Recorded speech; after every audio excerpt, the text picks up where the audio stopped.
राज्य सरकारच्या विधिमंडळ अर्थसंकल्पीय अधिवेशनाचा आज शेवटचा दिवस। मुख्यमंत्री देवेंद्र फडणवीस यांनी अंतिम आठवडा प्रस्तावावर भाषण केलं। अंतिम आठवडा प्रस्तावावर बोलताना विरोधकांनी 15 विभाग दिले होते, मात्र त्यातील अनेक विषय चर्चेत आलेच नाहीत। दुसऱ्याच विषयावर बोलले, त्यांचा तो अधिकार आहे असे म्हणत मुख्यमंत्र्यांनी अशोक खरात प्रकरणावर भाष्य केले। तसंच श्रद्धा आणि अंधश्रद्धा यांची भेळमिसळ होता कामा नये। आपल्या संतांनी देखील भोंदूगिरीला स्थान दिलं नाही, मात्र त्यांनी देवाचं अस्तित्वही नाकारलं नाही असे म्हणत मुख्यमंत्र्यांनी भोंदूगिरीला कुठलंही स्थान नसल्याचे म्हटले। तसेच खरात प्रकरणी कडक कारवाई केली जाणार असल्याचंही त्यांनी स्पष्ट केले। नमस्कार, मी बालाजी शिंदे आणि तुम्ही पाहताय लोकाशा टीव्ही। भोंदूबाबा खरात संदर्भात निवेदन केलं आहे। तसेच या प्रकरणी ज्यांच्याकडे माहिती आली असेल त्याची माहिती शासनाकडे द्यावी।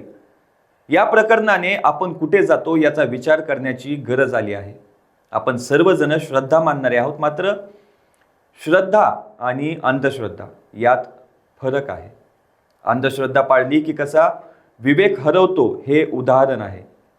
सर्वच संतांनी देवाचं अस्तित्व स्वीकारले, नाकारलं नाही, मात्र त्यांनी अंधश्रद्धेवर प्रहार केलाय असे देवेंद्र फडणवीसांनी सभागृहात बोलताना म्हटले। संतांची शिकवण आपल्याला महत्त्वाची आहे। आपला महाराष्ट्र धर्म वाढला पाहिजे, मात्र भोंदूगिरीला स्थान नाही मिळालं पाहिजे। जादूटोणा संदर्भात नियम अंतिम टप्प्यात आहेत।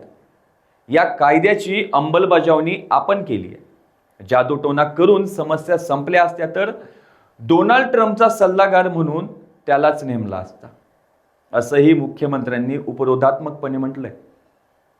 हे सगळेच विषय त्या ठिकाणी संपले असते। युद्ध ड्रोन ऐवजी लिंबू मिरचीनच लढलो असतो। पाकिस्तानच्या दहशतवादाला इथं बसूनच टाचण्यांनी संपून टाकलं असतं आणि सीमेवर सैनिक पाठवण्याची आवश्यकताच पडली नसती। 5-10 भोंदूबाबा पाठवले असते आणि आपली सीमा अगदी त्या ठिकाणी नीट झाली असती। सगळ्यात महत्त्वाचं, प्रचार सभा घ्याव्या लागल्या नसत्या।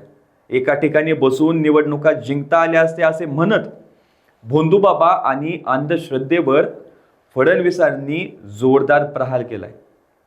आपण हे लक्षात घेतलं पाहिजे। आपण ज्याला स्पिरिच्युअलिटी म्हणतो, अध्यात्म म्हणतो, सकारात्मकता म्हणतो, प्रामाणिकता आणि ज्यात कोणाचे अहित होत नाही ती खरी श्रद्धा आहे। ज्यात दुसऱ्याचं अहित होतं ती श्रद्धा असूच शकत नाही, ती अंधश्रद्धा आहे असंही मुख्यमंत्र्यांनी सांगितलंय।